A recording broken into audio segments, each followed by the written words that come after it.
talking about the scrimmage. All right. So in full transparency, I think that, I know this was the first scrimmage that was open to the media. So I know you've probably already heard and seen things about the scrimmage, gotten some takeaways. I spoke with somebody afterwards that's on staff and just wanted to really get kind of what their feel was. So maybe less of, oh, this is what happened here, this is what happened there. You've probably already read that. You've probably already seen that. We can talk about it some, but I will, the defense continues to win the day, which we told you last week after the first scrimmage that the defense was certainly ahead, and that's certainly something you expect in the beginning of spring. I think that internally there may be some frustration with the offense, and I know that's not a real positive or real happy thing to talk about early, but I don't know, just going to kind of keep it real after last year. I don't think we need to sugarcoat things or pretend like everything is all sunshine and roses. They really seem to struggle to push the ball down the field. And, we can put a caveat in that some of the offensive linemen were not playing. You probably had 3 of your starters not playing for a large portion of the scrimmage. You had a lot of wide receivers down, and so that certainly does impact things. Let's not pretend that doesn't. But they really struggle to run the ball up the middle. When they bounce things out, they have a little bit more success, but they struggle to run the ball up the middle. The communication, like almost just the understanding is kind of how it was portrayed to me. The understanding of what needs to happen from a passing perspective just isn't there as much. I don't know if that's just confusion with reading zones, reading defenses. If the defense maybe is playing out of their mind, I don't know. Is the offense really struggling or is the defense really good? That's what's maybe hard to tell, hard to really put a finger on which side it is. It's probably a little bit of both. The defense playing a little bit better. They're really excited about the defensive backs. They like some of the defensive line. So with every con, there's probably a pro that you can throw in as well. But just the understanding, the grasping of some things, I don't know if it's completely there yet, right? And so it is very early in spring. That's not like a let's hit the panic button, everything's going to hell or anything like that. But I do think early in spring, you're kind of thinking, all right, this needs to start to catch on soon. And you've got a long way until Alabama comes to town. This is not a meltdown or a panic or anything like that. But I do think after a season like last year, when there are concerns, you should probably speak up about them. And I think some of those concerns exist, not necessarily ready to scrap everything and just throw your hands up.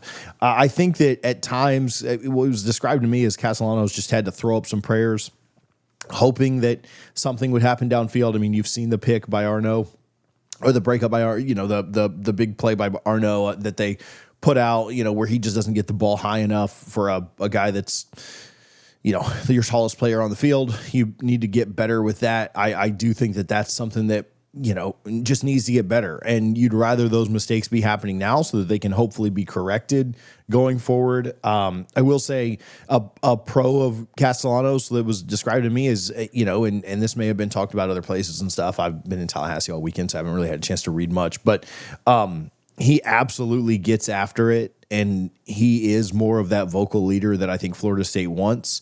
I think there's pros and cons to that. If you're winning, guys respond really well to that. If you're losing, guys start to just, it creates kind of an issue within the locker room, right? And so I think that there's good and bad there, but, for going from the quiet, mild-mannered DJ Uyunglele, you've got a complete opposite in that. And, it seems pretty natural. The guy described it to me as it's not forced. Like Castellanos is not doing that just to be the guy that's in people's face. But I do think that there is a pretty big difference there. And hopefully that can rally some people. Would like to see Castellanos read the defense a little bit better. I think from a staff perspective, they want him to be able to read what's going on a bit better.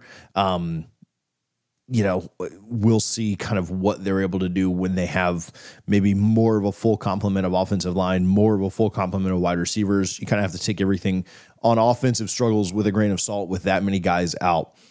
Glenn was just okay. Nothing, I wouldn't say anything to really write home, incredible or terrible on that. Just, I think that there's a decent gap between where Castellanos is and Glenn is. I don't think that surprises a ton of people.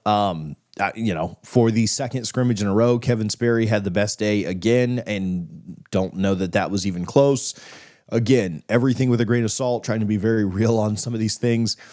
he also is running with, twos, threes, playing against worse defenders. So, that is factored into that. They really like their starters on defense. And so that is part of it. But again, just being real and not trying to be super. I feel like everything's super negative. I'll try and get more positive on the defensive side of things. We will get right back to the video, but first I do want to give some love very quickly to our friends over at Russo & Co. Chris Russo has been a CPA since 2002. He got an MBA in 2004. He's got a law degree. He's an FSU fan just like you and I are, and he will absolutely take care of your business if you have any needs right now, whether that's in tax, whether that's in payroll, whether that's in preparing 1099s or W-2s, cash reconciliations, payroll processing, whatever it may end up being. It is heavy tax season right now, but if you need any assistance, accounting, bookkeeping, whatever that might be, reach out to Chris Russo. His information is in the description. It's down below underneath me right now. Tell him that you heard about him on Double Fries No Slaw. He'll give you a free consultation. He will get you hooked up. Listen, if you have any tax questions just in general, maybe you don't end up using him, but you just have a question, reach out to him today. Say hello. If you want an introduction, reach out to me, and I'm happy to provide that for you. But Chris Russo, a great guy, a guy that I've enjoyed interacting with and working with. Make sure that you are supporting him if you are in need today. I don't think it's a great sign that Kevin Sperry is your best quarterback 2 scrimmages in a row. Guy that's been on campus just a couple of months versus, guys that have been in college for 4 and 5 years. I think that is maybe a bit of a red flag peeking up. You'd hope that by the end of spring, certainly the beginning of fall, Castellanos and Glenn as well are beating him out on a lot of things. I don't think Kevin Sperry is anywhere close to starting or taking, I'm not trying to paint that as a picture, but I do think that your true freshman that's been on campus just a couple of months, beating out the guys that you're likely going to have starting and playing the most snaps is not the best sign in the world. It's a great sign for Kevin Sperry. It's a great sign for maybe that was a really good take by Florida State, and maybe it was better to get Sperry than it was to get Tramell Jones anyway. Yeah, I mean, you can look at it in that light and say that was a really good take, but I do think that you ideally want your starter to be beating out your true freshman in 99% of scenarios, maybe 100. I heard Gunnar Hansen got a little bit banged up. Not sure how long or how bad it was. I don't have any kind of intel on that, but I did hear he got banged up at one point during the scrimmage. First team offensive line, even with the injuries, the guys that were in there played fairly well. And I think they liked what they saw out of the first team offensive line. They're high on the defense, and so they're especially high on the defensive line, and Darrell Jackson and Williams and McCray. And so I think it's a good look that the offensive line, for the most part looked pretty good. Keziah Holmes probably got the most carries. He certainly looks better than anybody else at running back. Again, maybe struggled to get the ball up the middle much when they bounced it outside, a little bit more success there. Again, grain of salt with some guys injured on the offensive line, with the defensive line being as good as they think it might be. You kind of understand struggling to run up the middle. I mean, hopefully nobody can run up the middle on Florida State's defensive line, but again, Alabama's offensive line and running backs are certainly going to test them week 1. Elijah Moore probably had the best day, according to my source, as a wide receiver. LaWayne McCoy was okay. Quarterback struggled at a good bit, and so not sure how much you can read into what the wide receivers did. You were down so many wide receivers between Squirrel White and Deuce Robinson, just so many guys out that young guys had to step up. I think that Elijah Moore was probably your standout there. A lot of people will ask about Hakeem. I don't know. I don't know that is panning out the way that Florida State fans at one point wanted it to, thought that it might, and we'll see what the long term is there. Camden Fryer made a couple of plays that I thought people were pretty excited about.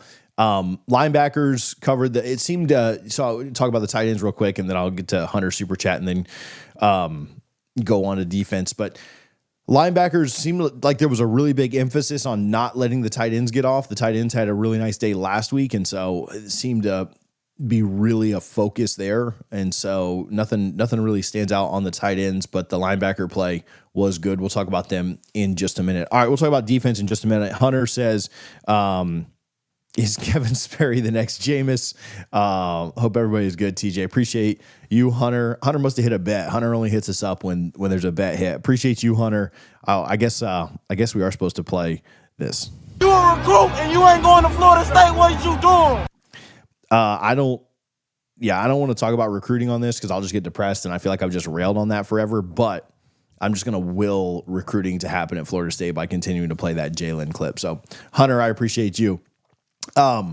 Just again on offense, not the best day, but defensively better. Again, you're weighing, is the defense really good? Is the offense just terrible? It makes the defense look good. I don't know, probably somewhere in the middle of that. The offense slow to start spring. Hopefully things improve.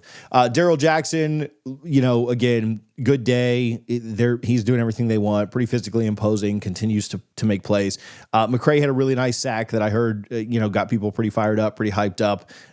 So hopefully you can have a really good tandem or a really good kind of threesome, no pun intended, on, McCray, Jackson, and Williams as your defensive line. I think they like other guys that are rotating in there as well, but a really solid front there for Florida State on the defensive line. Omar Graham, Herring had a good day. AJ Cottrell had a good day, I thought, at linebacker.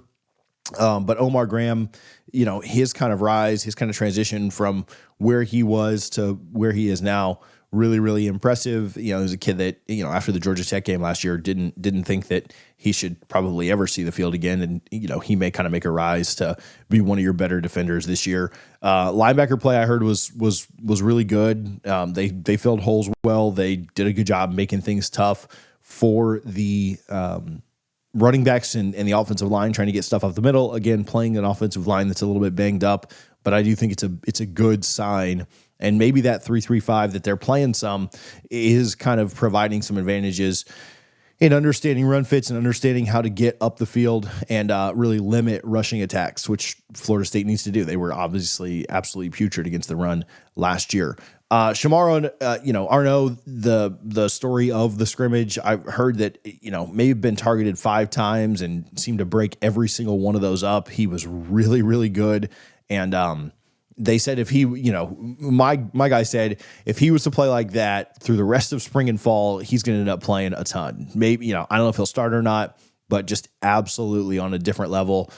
He does some things that he needs to clean up, some technical things. He's a little bit handsy, he's a little bit, but like his talent is off the charts, and just he didn't allow anything his way and was really, really good. Probably the best player in the scrimmage on Saturday. Charles Lester looked really good. KJ Kirkland really good. I continue to hear Earl Little's name a lot. Hopefully he translates that to in-game stuff, and is not just, I'm not saying he is, but you want to see him translate it to game stuff and not just kind of be a guy that balls out in practice and then doesn't put it together for 60 minutes on Saturday. But I thought Earl Little was a name that was heard about a lot, and somebody that I think people were really excited about the way that he played for a second scrimmage in a row. And then Jabril Rawls was the last name that was mentioned. Heard that last week, just quickly on the kicking, Weinberg was really, really good. This week, I think he was 5'7", 5 of 8, somewhere in there. But his misses are really, really close. Had one miss that wasn't very good, but his misses are close. One may have hit the post or hit the upright, and another one was really, really close. May have nicked it too. But his power is really, really legit. Just got to obviously continue to make sure the accuracy is really good. Biggest takeaway is, again, is the defense as good as we think, or is the offense struggling so much that it makes the defense look good? Or is the offense fine and the D is just, maybe a little bit better than we think early? I mean, I don't know how you would ever know that, right? This early into spring, this early into the year. Injuries certainly playing a factor. The offense is fairly banged up when you have that many wide receivers out, when you have that many offensive linemen out, and you're having to shuffle guys in. It's certainly a real concern. But I mean, injuries happen in the season too, and so you got to figure that out, right? That's why depth matters and depth is important. Those are things that Florida State's got to clean up, and I expect a lot of these guys back. I don't think a lot of people are. Hampered for the year or anything like that, but you do need guys to get back. You gotta be more healthy, and they'll be really protective of guys through the rest of spring There's really no reason to push guys now. It's what you do over the summer and fall that means the most. But overall, I don't think that there's a ton of, just insane concern. I do think there's some like, all right, we gotta get this offense moving, because I don't think it's anywhere close to as disjointed as last year's offense was. But I mean, you got to get to where you're scoring 27, 28 points a game if you want to win games, right? And so last year you were around 13. You got to find a way to double that. We'll keep you updated on other things that we hear out of practice, other things we hear out of scrimmages. Hopefully that's not super doom and gloom, but just kind of passing along what has been told. Not going to hype up something that we don't think needs to be hyped up.